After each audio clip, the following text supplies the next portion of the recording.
Осыны сіздерге ашып көрсетейін деп жатырмын. Бұл мен Алматыдан заказ берген вафельница. Соның қасына 36 адамдық қасық, вилка, набор заказ бергенмін. Қасына осындай подарка қосып жіберіпті. Бұл жерде менде ең бірінші осы вафельницаны ашып көрсетіп жатырмын. Өте күшті пісіреді деп мақтады. Ендігіде вафель пісіріп көрсетемін. Бірақ детально барлығын көрсетіп жатырмын. Іші осындай күшті, екі вафель пісіруге арналады бірден.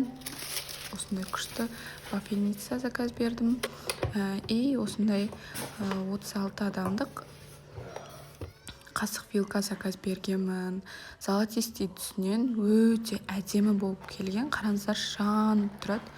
Біз енді жаңа отбасы болған соң, жаңа үйге көшкен соң, заттарымыз жаймендеп түгенделіп жатыр.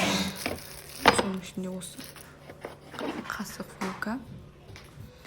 И жанына осындай сыйлық деп жазып қойыпты. Сыртына осындай кушон подарка салып жіберген. Мына жерде кушонда ашып, қолыма жағып көрсетіп жатырмын. Бірақ андай күшті екен, су жұқса да андай өшіп кетпейді да. И жылтырап әдемі болып тұрады екен. Рахмет үлкен. Мен осы вафельница мен қасық, вилка наборды 19 000 теңгеге алған болатынмын. Кушон подарка келді.